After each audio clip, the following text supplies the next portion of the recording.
दिल्ली से एक truck driver truck लेकर सीधा जोधपुर की तरफ जाता है। रास्ते में उसे एक मुसाफिर मिलता है। मुसाफिर भी उसी रास्ते पर जाना था। दोनों आपस में बातचीत करते जब निकल जाते हैं। जैसे ही जोधपुर आता है, जोधपुर में वो अंदर एंट्री नहीं करते क्योंकि नो एंट्री का बोर्ड जो लगा हुआ था।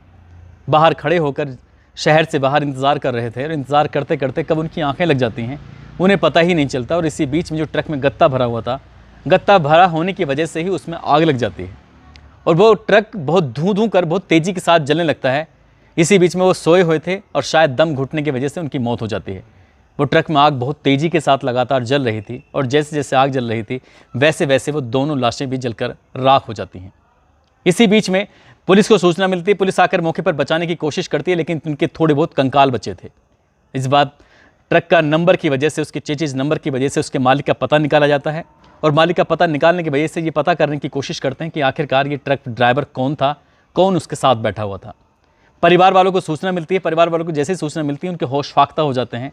रो रो कर उनका बुरा हाल हो जाता है। रीति रिवाज के हिसाब से अंतिम संस्कार भी कर दिया जाता है और इस बात को लगभग 20 साल का समय हो जाता है। 20 साल के बाद वो अचानक से व्यक्ति जिंदा हो जाता है। जब लोगों के सामने वो व्यक्ति प्रकट होता है तो लोगों को यकीन नहीं हो रहा था कि जिसकी चिता को उन्होंने अपनी आंखों से जलते हुए देखा है वो व्यक्ति आखिरकार ऐसे जिंदा कैसे हो सकता है। और जिंदा होने के इस बाद उसने जो कहानी सुनाई, उस कहानी पर लोगों को यकीन नहीं हो रहा था कि आखिरकार ये सच कैसे हो सकता है। आदाब, नमस्कार, सत श्री अकाल। मैं उस्मान सैफी। आज की जो सच्ची घटना मैं आपको सुनाने जा रहा हूँ, ये सच्ची घटना है राष्ट्रीय राजधानी क्षेत्र दिल्ली का एक इलाका है समयपुर बादली। दरअसल बात कर रहा हूँ अप्रैल 2004 की। 3 व्यक्ति समयपुर बादली के ट्रांसपोर्ट नगर में बैठकर शराब पी रहे थे। पीते पीते इसमें राजेश कुमार होता है जो एक बालिश कुमार का मुंह बोला जीजा होता है। साथ ही बालिश कुमार का एक सगा भाई सुंदरलाल होता है। तीनों बैठकर शराब पी रहे थे और जब पैक बनाते बनाते बालिश कुमार अपने ही जीजा को तू तड़ा करके बातें करने लगता है, उससे अपशब्द कहने लगता है। राजेश कुमार कहता है कि तुम मुझसे ऐसे बात नहीं कर सकते, मैं तुम्हारा रिश्तेदार लगता हूँ और रिश्तेदार से कोई ऐसी बात करता है क्या। जब बात रिश्तेदार के कहने की आती है तो बालिश कुमार को गुस्सा आता है और कहता है कि तुम मेरे रिश्तेदार हो ही नहीं सकते, दरअसल तुम मेरी रखेल के पति हो। जब इस तरह की बातें करता है वो कहता है कि तुम जवान संभाल के बात करो। तब वो उसकी पत्नी से जितनी बार मिला था उतनी ही बार शराब के नशे में अपनी बातें करने लगता है और जैसे जैसे वो उसकी पत्नी के साथ रिश्तों की बातें कर रहा था, राजेश कुमार उर्फ खुशीराम को उतना गुस्सा आ रहा था। वो उससे झगड़ने की कोशिश कर रहा था। इसी बीच में सुंदरलाल उसे रोकता है, लेकिन बात रुकती नहीं है और राजेश कुमार को ज़्यादा गुस्सा आता है। वो बालिश कुमार को पीटना शुरू कर देता है। जैसे ही बालिश कुमार को पीट रहा था तो बालिश कुमार उसका सगा भाई सुंदरलाल मिलकर उस राजेश कुमार की हत्या कर देते हैं। उसे इतना पीटते हैं कि उसे मार देते हैं और मारने के बाद ताकि बात पुलिस तक न पहुँचे, परिवार तक न पहुँचे, लोगों तक न पहुँचे, इसलिए उसने राजेश कुमार की लाश को वहाँ से बवाना क्षेत्र के जंगल में फेंक देते हैं। लेकिन कई दिनों के बाद आखिरकार वो लाश मिल जाती है। पुलिस उस लाश की शिनाख्त करती है और शिनाख्त करने के बाद इस घटनाक्रम का खुलासा करती है और ये पता चल जाता है कि आखिरकार हत्या किसने की है और किन कारणों से हुई है। दरअसल हत्या हुई थी अवैध संबंधों के विरोध में। वो अवैध संबंध के विरोध थे और साथ ही रुपयों का लेन देन था। इसमें पुलिस वाले जो होते हैं वो सुंदरलाल को तो गिरफ्तार कर लेते हैं। राजेश कुमार तो पहले ही मर चुका था, लेकिन बालिश कुमार जब गिरफ्तार करने की कोशिश कर रहे थे तो बालिश कुमार वहाँ से भाग जाता है। बालिश कुमार दरअसल सोनीपत हरियाणा का रहने वाला होता है और साल 1981 में उसको भारतीय नेवी में नौकरी लग जाती है। नेवी में नौकरी लगने के बाद लंबे समय तक वो नौसेना में काम करता है। वहाँ काम करने के बाद साल 1996 में रिटायर हो जाता है। रिटायर होने के बाद वो अपने सोनीपत नाकर दिल्ली में रहने लगता है।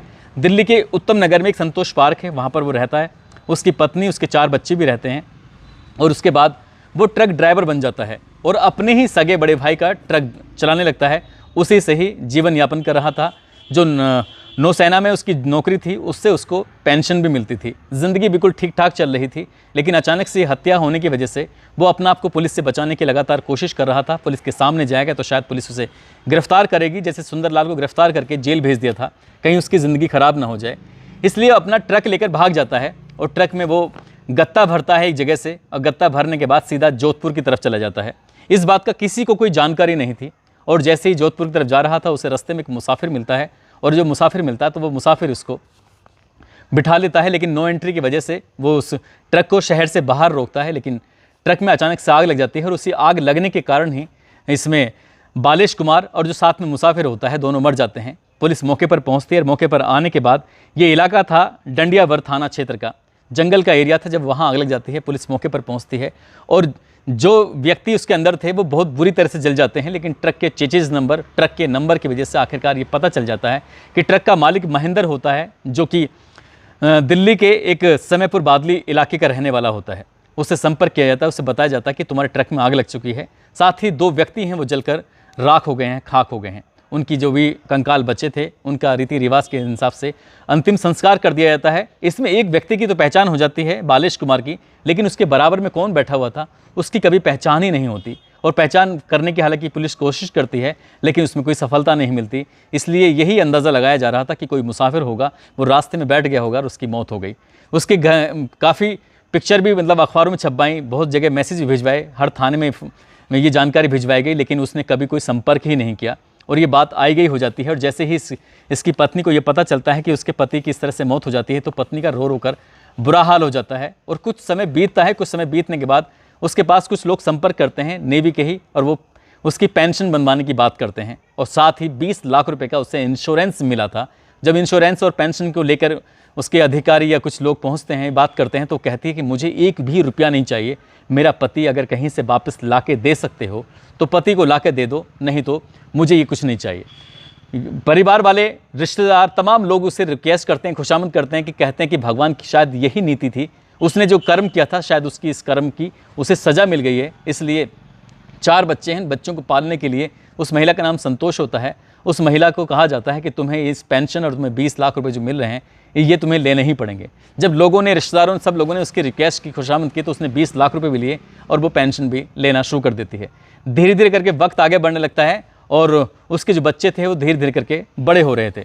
लगभग 20 साल के बाद, साल 2023 की ये बात है और अक्टूबर का महीना चल रहा था। पुलिस के पास एक सूचना पहुंचती है, पुलिस के एक बड़े आला अधिकारी के पास। और बड़े आला अधिकारी के पास जब पुलिस की सूचना मिलती है, उनसे बताया जाता है कि कोटा हाउस एक जगह लगती है, कोटा हाउस में चोरी हो गई थी और वो चोरी करने वाला कोई और नहीं, एक व्यक्ति है जिसका नाम अमन सिंह है, तुम उसे गिरफ्तार कर सकते हो। पुलिस जब ये बात सुनती है, कहती है कि 20-22 साल या 23 साल पहले जो साल 2000 में चोरी हुई थी, इतना बड़ा पुराना मामला है, क्यों इसमें ज़्यादा तूल देने की कोशिश कर रहे हो। वो कहता है कि एक बार तुम्हें जाना चाहिए, जाने के बाद उस व्यक्ति से पूछताछ करना चाहिए। जब पुलिस पे लगातार वो मुखबिर दबाव बना रहा था, पुलिस को उसने एक ऐसी बात बताई कि पुलिस के रोंगटे खड़े हो जाते हैं। दरअसल पुलिस को बताया जाता है कि नजफगढ़ के रोशन गार्डन है, वहाँ पर एक व्यक्ति है, प्रॉपर्टी डीलर अमन सिंह, हमें आपको उससे मिलना चाहिए। अमन सिंह की उम्र लगभग 61 या 62 साल के आसपास होती है। उस व्यक्ति के पास पुलिस जाती है और जाने के बाद उससे पूछताछ करती है। उससे पूछताछ करने की कोशिश कर रही थी और जब पुलिस ने एक सवाल किया तो पुलिस की तरफ को आंखें बड़ी बड़ी करके देखने लगता है। पुलिस वालों से कहता है कि साहब वो तो सब ठीक है, लेकिन ये बताओ कि तुमने मुझे ढूंढ कैसे लिया, तलाश कैसे लिया। वो बार बार पुलिस से एक ही बात कर रहा था, कहते कि चलो थाने चलते हैं, थाने आके पूरी कहानी बताना। जब थाने लेके आते हैं, पुलिस से वो एक सवाल ही कर रहा था, तभी वो पुलिस से पूछती है उससे कि जो सच है, जो कहानी है, असली कहानी है, उसे बताओ। जब वो कहानी बताता है तो वाकई कहानी बड़ी भयंकर होती है, ख़तरनाक होती है। दरअसल वो व्यक्ति पुलिस से बचने के लिए उसने अपनी ही मौत का एक नाटक रचा। और नाटक किस तरह से रचता है कि जो अपने भैया के महेंद्र का ट्रक होता है, उस ट्रक को लेकर वो सीधा चला जाता है जोधपुर की तरफ। उसमें गत्ता भरा हुआ था। साथ ही जब जा रहा था समयपुर बादली में, कुछ 2 मजदूर होते हैं, एक का नाम मुकेश होता है और दूसरे का नाम मनोज होता है। दोनों मजदूरों से कहा जाता है कि तुम ये गत्ता उतारने के लिए मेरे साथ चल सकते हो क्या। तो दोनों मजदूर कहते हैं कि अच्छी, अगर पैसे मिलेंगे तो हमें जाने में कौन सा ऐतराज़ है। वो बिहार के रहने वाले दोनों मजदूर थे। उन दोनों मजदूरों को अपने ट्रक में बिठाता है और ट्रक में बिठाने के बाद सीधा लेके चला जाता है। वो उनसे बहाना करता है कि नो एंट्री की वजह से ट्रक जा नहीं सकता शहर के अंदर, इसलिए हमें बाहर ही रुकना पड़ेगा। और इलाका होता है डंडियावर थाना क्षेत्र, उसी के जंगल जैसे इलाके में उस ट्रक को रोक लेता है। उन दोनों से कहता है कि अगर तुम्हारा मन कर रहा है कुछ खाने पीने का तो तुम आराम से खा पी सकते हो। दोनों मजदूरों से वो ड्राइवर जो होता है, जिसका नाम बालेश होता है, उस बालेश ने बड़े ही शातिर तरीके से उन्हें अपनी जाल में फंसा लिया। पहले तो पैसे का लालच दिया, दूसरी बार उन्हें शराब पिलाई और खूब जम के शराब पिलाता है। जब शराब पिलाता है, जब शराब के नशे में बिल्कुल धुत हो जाते हैं, एक कंडक्टर की सीट पर बैठा होता है, एक बैठा होता है ड्राइवर की सीट पर, और इसी बीच में वो उस ट्रक को लॉक कर देता है। साथ ही उस ट्रक में आग लगा देता है। आग लगाने के बाद ट्रक को बहुत तेज़ी के साथ जलने लगता है और इसी बीच में वो छुप जाता है ताकि ये देख सके कि ऐसा ना हो दोनों में से, ट्रक में से कोई निकल के बाहर भाग जाए। इसलिए भाग नहीं पाते क्योंकि उन्हें शराब जो पिलाई गई थी वो बेइंतहा पिलाई गई थी। उन मजदूरों ने फ्री की शराब समझकर उसे लगातार पीते चले जाते हैं और ट्रक में जब लगातार धूं धूं करके आग लगने लगती है तो जब तक वो जल नहीं जाते जब तक वो मर नहीं जाते तब तक वो वहीं पर छुपा रहता है। और पुलिस आती है, पुलिस को लगता है कि जो ड्राइवर है वो ड्राइवर बालिश कुमार है, जबकि वो बालिश कुमार नहीं होता, वो मुकेश कुमार होता है और दूसरा जो कंडक्टर का जो रूप था उसका नाम मनोज होता है। दोनों ही मजदूर जो बिहार के रहने वाले थे जलकर राख हो जाते हैं, खाक हो जाते हैं और पुलिस वाला इस घटनाक्रम का खुलासा कर देती है। उसमें एक मजदूर की पहचान ही नहीं होती और दूसरे मजदूर को वो बालिश के रूप में दिखा दिया जाता है और इसके बाद वो भागकर पंजाब पहुंच जाता है और जाकर छुप जाता है। लेकिन इसकी पत्नी ये फिलहाल ये बताती है कि उसे कोई जानकारी नहीं थी। यही कारण था कि उसने 20 लाख रुपए जो इंश्योरेंस के पैसे थे वो भी ले लिए थे और उसके पति की जो पेंशन थी, क्योंकि वो नौसेना में एक क्रू स्टीवर्ड के नाम से एक पोस्ट होती है उसमें वो काम करता था। ये शायद चतुर्थ श्रेणी कर्मचारी के रूप में बताई जाती है, जो लोगों को, ये मुसाफिरों को पानी पिलाते हैं या फिर सामान को इधर से उधर लेके जाते हैं। वो रिटायर्ड हो गया था, इसलिए उसकी पेंशन मिल रही थी और पेंशन भी उसकी पत्नी लेती चली जाती है। लगभग 20-22 साल से लगातार वो पेंशन ले रही थी अपने पति की मौत के बाद और वो इंश्योरेंस के पैसे भी उसने ले लिए थे। पुलिस तक जब भी सूचना पहुंचती है, पुलिस को बताया जाता है कि न केवल उसने चोरी की थी बल्कि उसने एक नहीं बल्कि 3 हत्याएँ भी की थी। 3 हत्याओं का वो मुलजिम है और वो आज भी जिंदा बैठा हुआ है और अमन सिंह के नाम से जाना पहचाना जाता है। उसने अपनी आधार कार्ड, उसने अपना पैन कार्ड, उसने अपना ड्राइवरी लाइसेंस, उसने बैंक ऑफ इंडिया में अपना खाता, जो एक आदमी के पास कागज़ होते हैं वो सारे कागज़ों का इंतज़ाम कर लेता है और एक सामान्य ज़िंदगी जी रहा था, प्रॉपर्टी डीलर के रूप में जी रहा था। और उस प्रॉपर्टी डीलर यानी कि अमन सिंह, जो पहले वालिश के नाम से जाना जाता था, उसकी जो नई पहचान होती है अमन सिंह के नाम से, वो बार बार पुलिस से एक ही सवाल पूछ रहा था कि साहब तुमने मुझे पकड़ा कैसे, इसका तो जवाब दे दो कम से कम।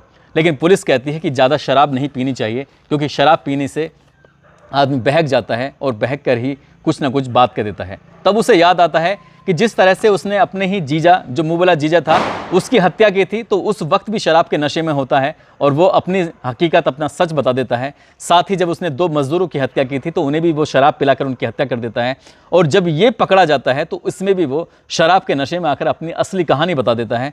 और जो व्यक्ति वहाँ पास में बैठा हुआ था उस व्यक्ति ने पुलिस को फ़ोन करके पूरी कहानी बता दी कि यहाँ पर एक व्यक्ति है जो नाम नई पहचान के साथ रह रहा है, जबकि उसने एक नहीं बल्कि 3 उसने कत्ल कर रखे हैं। पुलिस ने उसको गिरफ्तार किया। गिरफ्तार करने के बाद साथ ही उसके परिवार की इसमें कितनी भूमिका है, उसके बच्चों की कितनी भूमिका है, इसकी पत्नी की कितनी भूमिका है, या उसके जो भाई जिसका ट्रक था उसकी कितनी भूमिका है। साथ ही ये भी दावा किया जा रहा है कि जो सुंदर लाल था, उस जो जेल में चला गया था, उसको पूरी जानकारी थी, उसको इसकी कितनी भूमिका है। पुलिस अलग अलग भूमिकाओं के बारे में जानकारी जुटा रही है। साथ ही पुलिस ये जानने की कोशिश कर रही है कि परिवार का कितना रोल है और जितनी भी बाकी की ज़िंदगी उसकी बची है, जिससे बचने की कोशिश कर रहा था, अंत समय में भी वो शायद सलाखों के पीछे रहेगा। उस पर एक नहीं 3 कत्ल के आरोप जो लगे हैं। दोस्तों, इस पूरे घटनाक्रम को सुनाने का उद्देश्य किसी को परेशान करना नहीं है, किसी का दिल दुखाना नहीं है, बल्कि आपको जागरूक करना है, आपको सचेत करना है, आपको बताना है कि शराब बिल्कुल भी नहीं पीनी चाहिए, साथ ही किसी के साथ गलत भी नहीं करना चाहिए। जिस तरह से बालिश ने इस लड़की को अपनी बहन का दर्जा दिया, उससे हर साल वो राखी बंधवाया करता था और राखी बंधवाने के साथ साथ ही उसके साथ वो गंदा भी काम करता था। लेकिन शराब के नशे में पूरी कहानी जब बयां करता है तो उसके पति को गुस्सा आता है और यहीं से एक कत्ल होता है। न केवल एक होता है बल्कि 3 कत्ल हो जाते हैं। दोस्तों, जाते जाते आज मोनिका सिंह है, आज इनका जन्मदिन है। इनको जन्मदिन की बहुत सारी शुभकामनाएं, बहुत बहुत मुबारकबाद। साथ ही कुछ लोगों ने नाम लेने की अपील की थी, जिसमें आलम गुज्जर हैं, बाघे मारे राम हैं, जवाहर कुमार हैं, अनिरुद्ध कुमार हैं, अमित यादव हैं, सीमा मीना हैं, गुलाम हुसैन हैं, केशर आजमी हैं, रिया भारती, कमलेश कुमार, सतीश कुमार, प्रदीप कश्यप, गुड्डू चौधरी। इन लोगों ने नाम लेने की अपील की थी। आप सब लोग अपना ख्याल रखें, सुरक्षित रहें। जय हिंद, जय भारत।